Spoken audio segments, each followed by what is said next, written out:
नमस्कार दोस्तों, आज मैं आपको जो कहानी सुनाने जा रहा हूं वो सिर्फ एक काल्पनिक कहानी नहीं है। ये एक ऐसे राजा की आत्मकथा है जिसने अपनी हवस और वासना की आग में अपना पूरा राज्य जला दिया। जी हां, आज की कहानी एक ऐसे श्राप के बारे में है जो वासना से शुरू होकर पूरे राज्य की तबाही पर खत्म होती है। अगर आप इस चैनल पर नए हैं तो इसे सब्सक्राइब कर लें और बेल आइकॉन भी दबा दें ताकि ऐसी डरावनी कहानियां आपसे न छूटें। और हां, कहानी खत्म होने पर कमेंट करके जरूर बताइएगा कि कैसी लगी। तो चलिए शुरू करते हैं राजा की जुबानी उसकी अपनी कहानी। मैं ही उस राज्य का राजा हूं जिसके बारे में आज तक कोई नहीं जानता। मेरा नाम राजा देवराज सिंह है। आज जो कुछ भी मैं आपको बताने जा रहा हूं वो इतना भयावह और अविश्वसनीय है कि शायद कोई इस पर यकीन न करे, लेकिन यह सब सच है। मेरे पापों का परिणाम है, मेरे ऊपर लगे श्राप की कहानी है और मेरी बर्बादी का सबब है। मैं राजस्थान के एक छोटे से राज्य का राजा था। मेरा राज्य इतना समृद्ध था कि दूर दूर के व्यापारी यहां व्यापार करने आते थे। सोने चांदी के खजाने, हरे भरे खेत, सुंदर महल और प्रजा की खुशहाली, सब कुछ था मेरे पास। लेकिन जैसा कि कहते हैं ना, जिसके पास सब कुछ होता है वो वही चीज चाहता है जो उसके पास नहीं होती। मेरी 3 रानियां थीं। बड़ी रानी से मेरा एक बेटा था, दूसरी रानी से 2 बेटियां और तीसरी रानी बांझ थी। मैं अपनी तीनों रानियों से प्रेम करता था, लेकिन फिर भी मेरे मन में एक अजीब सी बेचैनी रहती थी। शायद ये मेरे राजा होने का अहंकार था, या फिर ये मेरी उस वासना का नशा था जिसने बाद में मेरी जिंदगी को नर्क बना दिया। मेरा महल भव्य था, 100 कमरे, 50 नौकर चाकर, 30 दासियां और एक गुप्त तहखाना भी था जहां मैं अकेले में जाकर राजकाज के गुप्त निर्णय लिया करता था। इसी तहखाने में मेरी कुलदेवी मां भवानी की प्राचीन मूर्ति स्थापित थी। यह मूर्ति हमारे खानदान में सैकड़ों सालों से पूजी जाती थी। कहा जाता था कि जो भी इस देवी के सामने सच्चे दिल से कुछ मांगता है वो जरूर मिलता है, लेकिन अगर कोई झूठे दिल से या गलत इरादे से कुछ मांगे तो देवी का प्रकोप उस पर जरूर गिरता है। मैं बचपन से इस बात को जानता था, लेकिन जो होना था वो तो होना ही था। बात उस समय की है जब मेरी बड़ी रानी की अचानक मृत्यु हो गई। किसी अज्ञात बीमारी से वो मरणासन्न हो गई और कुछ ही दिनों में चल बसी। उसकी मृत्यु के बाद महल सुनसान हो गया था। रानी के साथ साथ उसकी वो हंसी, वो मुस्कान, वो बातें, सब कुछ खत्म हो गया था। उसकी मृत्यु के बाद उसकी इकलौती बेटी प्रिंसेस अर्पिता, जो अब 18 साल की हो चुकी थी, बिल्कुल टूट गई थी। वो मेरी सौतेली बेटी थी, लेकिन मैंने हमेशा उसे अपनी सगी बेटी की तरह प्यार दिया था। उसकी मां की मृत्यु के बाद वो और भी खूबसूरत लगने लगी थी। जैसे जैसे वो बड़ी होती गई, उसकी खूबसूरती भी बढ़ती गई। अर्पिता का चेहरा एकदम गोरा था, जैसे चांद की रोशनी हो। उसकी आंखें बड़ी और काली थीं, जिनमें एक अलग ही चमक थी। उसके बाल कमर तक लंबे और रेशम जैसे मुलायम थे। जब वो चलती थी तो उसकी चाल में एक अलग ही लोच थी, और जब वो मुस्कुराती थी तो लगता था जैसे पूरा महल रोशन हो जाता है। शुरू शुरू में मैं उसे सिर्फ एक बेटी की नजर से देखता था। उसकी देखभाल करता था, उसकी हर जरूरत का ख्याल रखता था। लेकिन धीरे धीरे मेरे मन में कुछ और ही चलने लगा। मैं खुद को समझाने की कोशिश करता था कि यह गलत है, यह पाप है, यह एक पिता के लिए शोभा नहीं देता। लेकिन वासना का नशा इतना नशीला होता है कि आदमी सही गलत का फर्क भूल जाता है। धीरे धीरे मैं अर्पिता को एक पुरुष की नजर से देखने लगा था। जब वो मेरे सामने से गुजरती थी तो मैं चुपचाप उसे देखता रहता था। जब वो हंसती थी तो मेरे दिल की धड़कन बढ़ जाती थी। जब वो रात को अपने कमरे में सोती थी तो मैं बाहर खड़े होकर उसकी परछाई को देखता रहता था। मैं जानता था कि यह सब गलत है। मैं जानता था कि यह पाप है। मैं जानता था कि एक राजा के लिए, एक पिता के लिए यह शोभा नहीं देता।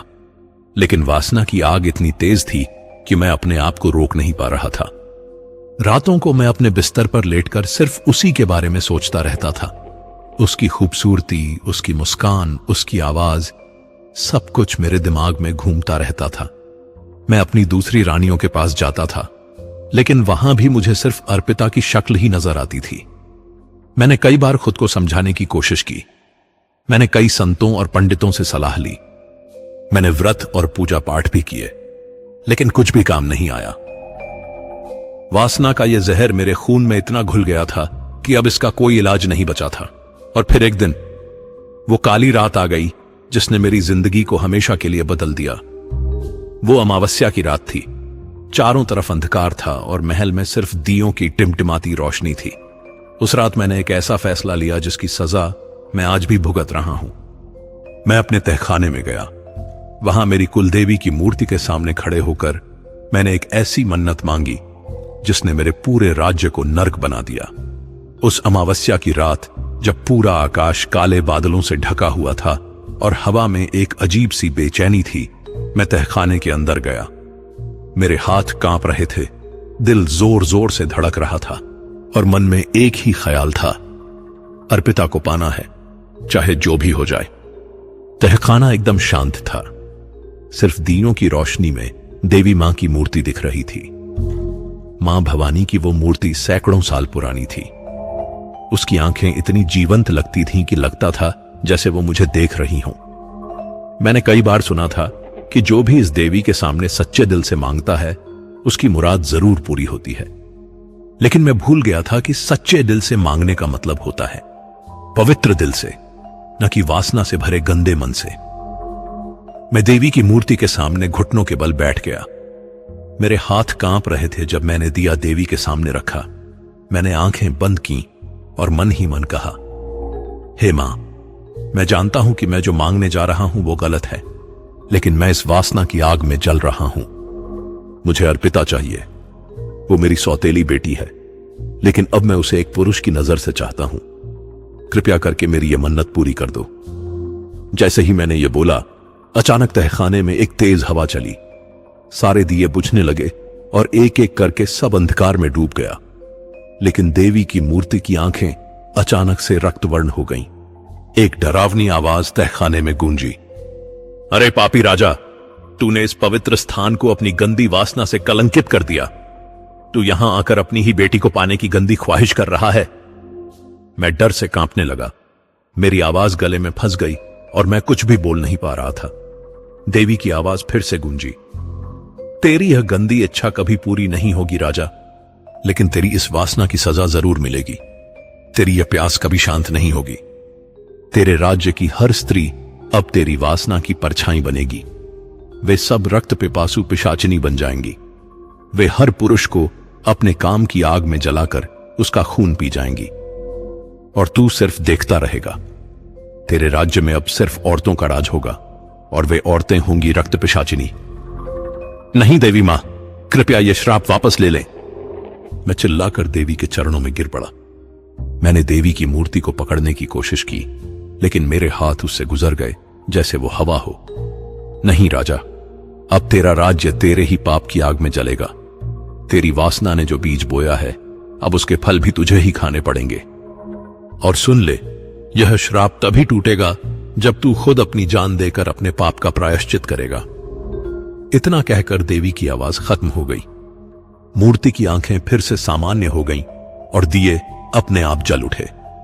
मैं वहीं जमीन पर पड़ा रहा, डर और पछतावे से कांप रहा था। मैं उठा और कांपते हुए कदमों से अपने कमरे की तरफ गया। मेरा पूरा शरीर पसीने से तरबतर था और मन में एक अजीब सी बेचैनी थी। मैं अपने बिस्तर पर लेट गया और आंखें बंद करके सोने की कोशिश की, लेकिन नींद कहां आनी थी। देवी का श्राप बार बार मेरे कानों में गूंज रहा था, तेरे राज्य की हर स्त्री रक्त पिशाचिनी बन जाएगी। मैं सोच रहा था कि शायद यह सब सपना हो या फिर मेरे डर का भ्रम हो, लेकिन मेरे दिल की गहराई में मैं जानता था कि जो कुछ भी हुआ था वो सच था। अचानक रात के करीब 12 बजे महल से अजीब आवाजें आने लगी। पहले तो मुझे लगा कि शायद कोई जानवर महल में घुस आया हो, लेकिन फिर आवाजें और तेज होती गईं। यह औरतों की हंसी थी, लेकिन कोई सामान्य हंसी नहीं, एक डरावनी कर्कश हंसी। फिर पुरुषों की चीखें सुनाई दी, दर्द भरी, डर से भरी चीखें, और उसके साथ ही एक अजीब सी गंध हवा में फैलने लगी, खून की गंध। मैं बिस्तर से उठा और दरवाजे की तरफ गया, लेकिन जैसे ही मैंने दरवाजे का हैंडल पकड़ा, अचानक दरवाजे के दूसरी तरफ से एक औरत की आवाज आई, राजा जी, दरवाजा खोलिए ना, हमें आपसे मिलना है। यह आवाज मेरी दासी की थी, लेकिन इसमें कुछ अलग था। आवाज में एक अजीब सी चुलबुलाहट थी, एक डरावना आकर्षण था। कौन है? मैंने कांपती आवाज में पूछा। आपकी प्यारी दासी सुनीता। दरवाजा खोलिए ना राजा जी, हम सब आपका इंतजार कर रहे हैं। मैंने दरवाजे की दरार से बाहर झांकने की कोशिश की। जो कुछ मैंने देखा वो मेरी जिंदगी का सबसे डरावना मंजर था। महल की सभी दासियां, नौकरानियां, यहां तक कि मेरी दूसरी और तीसरी रानी भी बाहर खड़ी थीं, लेकिन वे पहले जैसी नहीं दिख रही थीं। उनकी आंखों में लाल चमक थी, उनके नाखून तेज पंजों जैसे हो गए थे और उनके दांत नुकीले जैसे किसी जंगली जानवर के। उनके चेहरे पर एक अजीब सी मुस्कान थी, एक खूनी मुस्कान। और सबसे डरावनी बात यह थी कि वे सभी के मुंह पर खून लगा हुआ था। उनके कपड़े भी खून से रंगे हुए थे। राजा जी, सुनीता फिर से बोली, आप बाहर क्यों नहीं आ रहे? हमने आपके लिए बहुत अच्छा इंतजाम किया है। मैंने देखा कि महल के आंगन में कई मर्दों के शव पड़े हुए थे। मेरे सैनिक, नौकर, यहां तक कि मेरा सेनापति भी, सभी के शरीर सूखे हुए थे, जैसे उनका सारा खून निकाल दिया गया हो। मैं डर से दरवाजा बंद करके पीछे हट गया।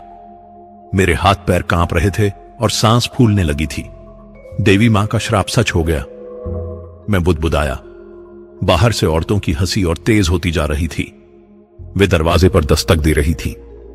राजा जी, दरवाजा खोलिए, हम आपको बहुत प्यार करना चाहते हैं। मैंने तुरंत अपने कमरे में रखे हुए लाल सिंदूर और रोली से दरवाजे पर हनुमान चालीसा लिखा और मंत्रों की रेखा खींची। जैसे ही मैंने ऐसा किया, बाहर की आवाजें धीरे धीरे कम होने लगीं, लेकिन वे पूरी तरह बंद नहीं हुई। पूरी रात मुझे उनकी फुसफुसाहट सुनाई देती रही। राजा, राजा, हम भूखी हैं, तुम्हारे रक्त की भूख। एक दिन तुम भी हमारे पास आओगे। और सुबह होते ही सब कुछ शांत हो गया, जैसे रात में कुछ हुआ ही ना हो। सुबह होते ही मैं हिम्मत करके अपने कमरे से बाहर निकला। महल बिल्कुल सामान्य लग रहा था। दासियां अपना काम कर रही थीं, नौकर चाकर इधर उधर घूम रहे थे और मेरी दोनों रानियां भी सामान्य दिख रही थीं। लेकिन मैं जानता था कि जो कुछ रात में हुआ था वो सच था। मैंने महल के आंगन में जाकर देखा। वहां कोई लाश नहीं थी, कोई खून नहीं था, लेकिन मेरे कई गार्ड्स और नौकर गायब थे। राजा जी, मेरी दासी सुनीता मेरे पास आई। वो बिल्कुल सामान्य लग रही थी, वैसी ही जैसी हमेशा रहती थी। आपका नाश्ता तैयार है। मैंने उसकी आंखों में देखने की कोशिश की। वे सामान्य दिख रही थीं, कोई लाल चमक नहीं थी। उसके नाखून भी सामान्य थे, लेकिन मुझे रात की घटना साफ याद थी। सुनीता, मैंने कांपती आवाज में पूछा। रात को कुछ अजीब आवाजें आ रही थीं, तुमने सुना? कैसी आवाजें राजा जी? वो मासूमियत से बोली। मैं तो गहरी नींद में सो रही थी। मैं समझ गया कि दिन में ये सब सामान्य औरतें हैं, लेकिन रात में ये पिशाचिनी बन जाती हैं। मैंने अपने बचे हुए सेनापति को बुलाया। कमांडर विजय सिंह, मैंने कहा, हमारे कुछ सैनिक गायब हैं, उनका पता लगवाओ। जी राजा जी, वो बोला। कल रात से 5 सैनिक और 3 नौकर गायब हैं। हमने पूरा महल छान मारा है, लेकिन वे कहीं नहीं मिले। मैं जानता था कि वे कभी नहीं मिलेंगे। वे सब मर चुके थे। दिन भर मैं बेचैनी से घूमता रहा। मैं अर्पिता से मिलने गया तो देखा कि वो भी बिल्कुल सामान्य है। वो अपनी पेंटिंग बना रही थी और मुझे देखकर मुस्कुराई। पिताजी, वो बोली, आप परेशान लग रहे हैं, सब ठीक तो है ना? मैं उसे क्या बताता कि मेरी वासना की वजह से पूरे महल पर श्राप आ गया है कि रात में सभी औरतें पिशाचिनी बन जाती हैं। कुछ नहीं बेटी, मैंने कहा, बस राजकाज की चिंता है। लेकिन अर्पिता को देखते हुए मेरे मन में फिर से वही गंदे ख्याल आने लगे। मैं जल्दी से वहां से निकल आया। शाम होते ही मैंने अपने कमरे में जाकर दरवाजे पर फिर से मंत्रों की रेखा खींची। मैंने हनुमान चालीसा का पाठ किया और भगवान से प्रार्थना की कि मुझे इस रात से बचा लें। लेकिन रात होते ही फिर से वही शुरू हो गया। इस बार आवाजें और भी डरावनी थीं। औरतों की हंसी के साथ साथ पुरुषों की दर्दनाक चीखें भी सुनाई दे रही थीं। मैंने दरवाजे की दरार से झांका तो देखा कि इस बार मेरी बेटी अर्पिता भी उन पिशाचिनियों के साथ खड़ी है। लेकिन वो अर्पिता नहीं लग रही थी। उसकी आंखें लाल हो गई थीं, उसके नाखून पंजों जैसे हो गए थे और उसके दांत भी नुकीले हो गए थे। उसके मुंह पर भी खून लगा हुआ था। पिताजी, उसकी आवाज में एक अजीब सी मिठास थी। दरवाजा खोलिए ना, मैं आपसे मिलना चाहती हूं। आप तो मुझे चाहते थे ना, अब मैं आपकी हूं। मेरा दिल जोर से धड़कने लगा। यह सुनकर कि अर्पिता को मेरी गंदी इच्छाओं के बारे में पता चल गया है, मैं और भी ज्यादा डर गया। आइए ना पिताजी। अब मेरी दूसरी रानी कमला की आवाज आई। हम सब आपका इंतजार कर रहे हैं। आज रात बहुत खास है। मैंने देखा कि महल के आंगन में फिर से कुछ मर्दों के शव पड़े हुए थे।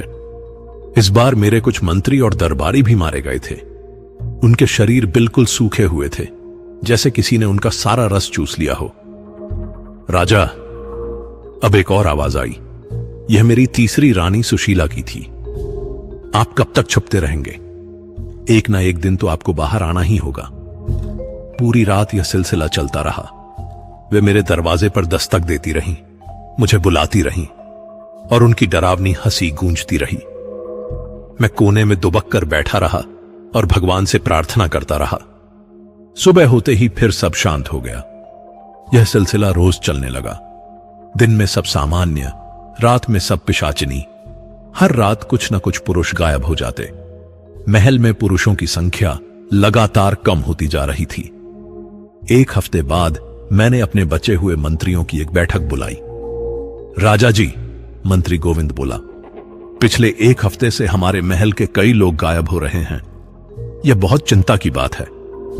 हां राजा जी, दूसरे मंत्री ने कहा, प्रजा में भी डर फैलने लगा है। वे कह रहे हैं कि महल पर कोई श्राप आ गया है। मैं क्या कहता, मैं तो खुद इस श्राप का कारण था। आप लोग महल छोड़कर चले जाइए, मैंने कहा। जब तक यह समस्या हल नहीं होती तब तक यहां रुकना सुरक्षित नहीं है। लेकिन राजा जी, आपका क्या होगा? गोविंद ने पूछा। मैं यहीं रहूंगा। यह मेरी समस्या है, मुझे ही इसका हल निकालना होगा। अगले दिन मेरे सभी मंत्री, बचे हुए गार्ड्स और नौकर महल छोड़कर चले गए। अब महल में सिर्फ मैं, मेरी दो रानियां, अर्पिता और कुछ दासियां ही बची थीं। लेकिन असली डर तो अब शुरू हुआ। अब रात में वे और भी हिंसक हो गई थीं। वे पूरी रात मेरे दरवाजे पर चिल्लाती चीखती रहती, राजा, अब महल में सिर्फ तुम ही बचे हो। कब तक छुपोगे हमसे?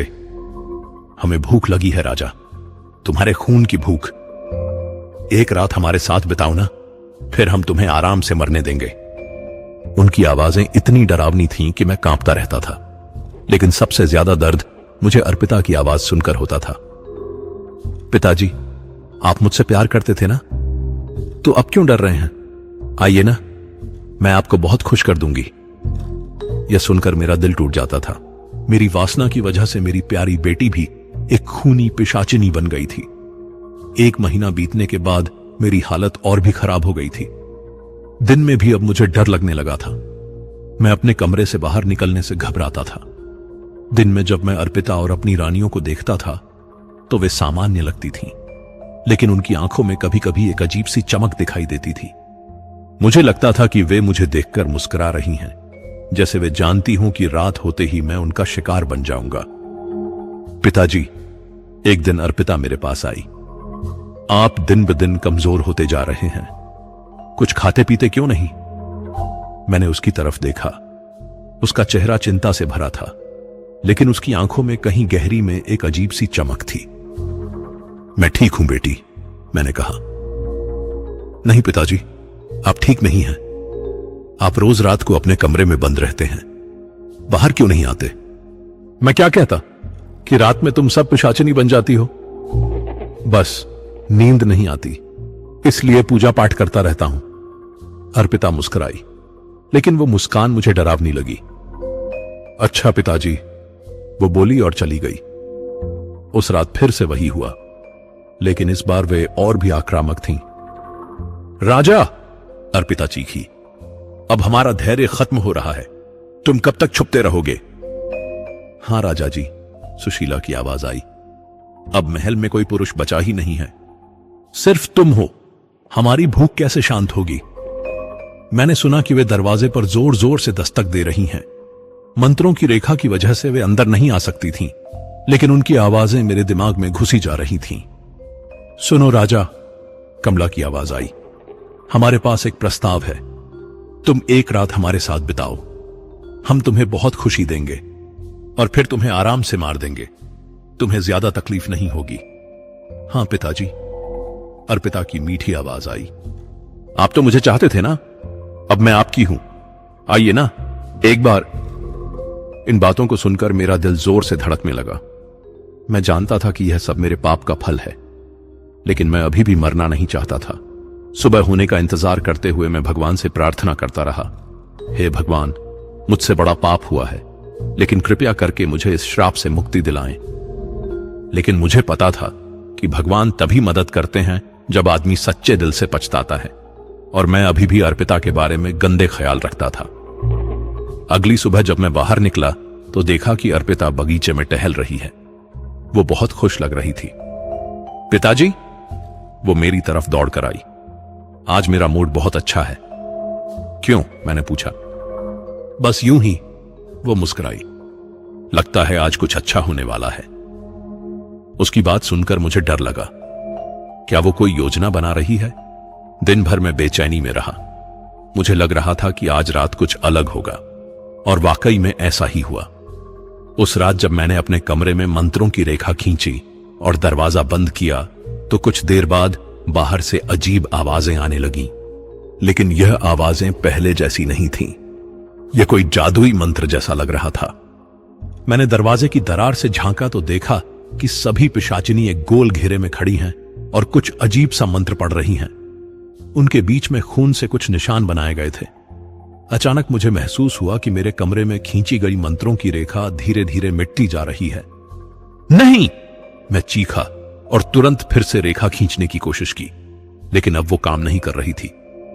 राजा, अर्पिता की आवाज आई, अब तुम्हारे मंत्र काम नहीं करेंगे। हमने तुमसे भी बड़ा जादू किया है। धीरे धीरे मैं महसूस कर रहा था कि मेरे कमरे का दरवाजा अपने आप खुलने लगा है। नहीं, नहीं, मैं कांपते हुए बिस्तर पर बैठ गया। दरवाजा पूरी तरह खुल गया और सभी पिशाचिनी मेरे कमरे में आ गईं। उनकी आंखें लाल थीं, दांत नुकीले थे और उनके मुंह से लार टपक रही थी। अब कहां भागोगे राजा? कमला ने कहा। बहुत दिन हो गए, आज तुम हमारे साथ चलोगे, सुशीला बोली। लेकिन सबसे आगे अर्पिता खड़ी थी। उसके चेहरे पर एक अजीब सी मुस्कान थी। पिताजी, वो बोली, आप तो मुझे चाहते थे ना, आज आपकी इच्छा पूरी हो जाएगी। वो मेरी तरफ बढ़ने लगी। उसके हाथ आगे बढ़े हुए थे और उसकी उंगलियों के नाखून तेज पंजों जैसे हो गए थे। नहीं अर्पिता, मैं तुम्हारा पिता हूं, मैं चीखा। पिता? वो हंसी। आप तो मुझे एक औरत की नजर से देखते थे, अब मैं आपकी औरत बनूंगी, हमेशा के लिए। वो मेरे बिल्कुल पास आ गई। उसकी सांस मेरे चेहरे पर पड़ रही थी। उसमें खून की बदबू थी। बस एक बार, वो फुसफुसाई, फिर आपको कभी तकलीफ नहीं होगी। उसने मेरे हाथ पकड़े और मुझे बिस्तर पर गिरा दिया। नहीं! मैं चीखा, लेकिन मेरी आवाज में कोई ताकत नहीं थी। बाकी सभी पिशाचिनी हंस रही थीं। उनकी हंसी इतनी डरावनी थी कि मेरे कान फटने लगे। अर्पिता ने मेरे गले पर अपना हाथ रखा। उसकी उंगलियां बर्फ की तरह ठंडी थीं। अब आप मेरे हैं पिताजी, वो बोली, और फिर उसने अपने नुकीले दांत मेरी गर्दन में गड़ा दिए। जब मेरी आंख खुली तो सुबह हो चुकी थी। मैं अपने बिस्तर पर लेटा हुआ था। मेरे गले पर दर्द हो रहा था। मैंने हाथ लगाकर देखा तो वहां दांत के निशान थे, लेकिन मैं जिंदा था। मैं उठकर बैठा और देखा कि अर्पिता और बाकी सभी औरतें वहां नहीं थीं। वे शायद अपने अपने कमरों में चली गई थीं। मुझे समझ आ गया कि उन्होंने मुझे पूरी तरह नहीं मारा। शायद वे चाहती हैं कि मैं जिंदा रहूं और रोज रात उनका शिकार बनता रहूं। यह घटना आज से 6 महीने पहले की है। तब से आज तक यही हो रहा है। हर रात वे मेरे पास आती हैं। मुझसे वो सब करती हैं जो एक पिशाचिनी करती है, और फिर सुबह चली जाती हैं। अब मैं एक जिंदा लाश की तरह हूं। न मैं पूरी तरह जिंदा हूं, न मरा हूं। मेरा शरीर धीरे धीरे कमजोर होता जा रहा है। मेरे बाल सफेद हो गए हैं, चेहरा सूख गया है और आंखों में अंधेरा छा गया है। दिन में जब मैं अर्पिता और अपनी रानियों को देखता हूं तो वे सामान्य लगती हैं। वे मुझसे बात भी करती हैं, लेकिन उनकी आंखों में अब एक अजीब सी संतुष्टि दिखाई देती है। जैसे वे जानती हों कि अब मैं हमेशा उनका गुलाम रहूंगा। पिताजी, आज सुबह अर्पिता मेरे पास आई थी। आप बहुत कमजोर लग रहे हैं। हां, मैंने धीरे से कहा। चिंता मत कीजिए, वो मुस्कुराई। आज रात हम आपको और भी खुशी देंगे मां। यह सुनकर मेरे रोंगटे खड़े हो गए। लेकिन अब मैं कुछ नहीं कर सकता। मेरा राज्य अब पूरी तरह खंडहर बन चुका है। प्रजा भाग चुकी है। महल में सिर्फ मैं और ये पिशाचिनी औरतें ही हैं। कभी कभी रात में मुझे बाहर से घोड़ों की आवाज सुनाई देती है। शायद कोई यात्री या व्यापारी इधर से गुजर रहा होता है। लेकिन अगली सुबह मुझे पता चल जाता है कि वे भी इन पिशाचिनियों का शिकार बन गए। ये पिशाचिनी अब सिर्फ मुझसे ही संतुष्ट नहीं होती। जो भी पुरुष इस रास्ते से गुजरता है वे उसे भी अपना शिकार बना लेती हैं। मैं जानता हूं कि मेरी मौत निश्चित है, लेकिन मैं यह भी जानता हूं कि मेरी मौत आसान नहीं होगी। यह पिशाचिनी मुझे धीरे धीरे मारेंगी। हर रात मेरी जान का एक हिस्सा चूसती रहेंगी और मैं तड़पता रहूंगा। देवी मां ने जो श्राप दिया था वो पूरी तरह सच हो गया है। मेरी वासना ने मेरे पूरे राज्य को नर्क बना दिया है। आज जब मैं अपने जीवन पर नजर डालता हूं तो मुझे अपनी सबसे बड़ी गलती का एहसास होता है। मैं एक राजा था। मेरे पास सब कुछ था, धन, सम्मान, शक्ति, खुशहाल परिवार। लेकिन मैंने अपनी वासना की आग में सब कुछ जला दिया। अगर मैंने उस रात तहखाने में जाकर देवी मां से वो गंदी मन्नत न मांगी होती तो आज मेरा राज्य फल फूल रहा होता। मेरी प्रजा खुश होती, मेरे बच्चे सुरक्षित होते और मैं एक सम्मानित राजा होता। लेकिन मैंने अपनी सौतेली बेटी के लिए मन में गंदे ख्याल पाले। मैंने एक पिता का धर्म भूलकर एक पुरुष की नजर से अपनी ही बेटी को देखा। और जब मैं अपनी इन भावनाओं को काबू नहीं कर पाया तो मैंने भगवान से भी गलत चीज मांगी। परिणाम आपके सामने है। मेरा पूरा राज्य बर्बाद हो गया। मेरी सभी औरतें पिशाचिनी बन गईं और मैं खुद एक जिंदा लाश बन गया। आप लोगों से मेरी विनती है, जो भी यह कहानी सुन रहा है, मैं उससे हाथ जोड़कर विनती करता हूं, अपनी वासना पर काबू रखिए। चाहे कितनी भी सुंदर औरत हो, चाहे वो कितनी भी आकर्षक लगे, अगर वो आपकी नहीं है तो उसके बारे में गलत ख्याल मत लाइए। खासकर अपने परिवार की औरतों के बारे में कभी भी गंदे विचार न रखें। बेटी, बहन, भाभी, सास या कोई भी रिश्तेदार औरत के लिए मन में गलत भावनाएं न लाएं। यह सिर्फ पाप नहीं है, बल्कि पूरे परिवार की बर्बादी का कारण बन सकता है। मैंने सोचा था कि मैं एक राजा हूं, मैं जो चाहूं कर सकता हूं, लेकिन भगवान के सामने राजा हो या रंक, सब बराबर हैं। और सुनिए, अगर कभी आपको रात के वक्त कहीं से औरतों की अजीब हंसी सुनाई दे या फिर कोई बहुत खूबसूरत औरत आपको रात के वक्त अकेले में मिले और आपको अपने पास बुलाए, तो समझ जाइएगा कि वो कोई सामान्य औरत नहीं है। हो सकता है वो मेरे राज्य की कोई पिशाचिनी हो जो अभी भी नए शिकार की तलाश में हो। क्योंकि मैंने सुना है कि ये पिशाचिनी सिर्फ मेरे महल में ही कैद नहीं है, वे कभी कभी बाहर भी निकलती हैं नए शिकार की तलाश में।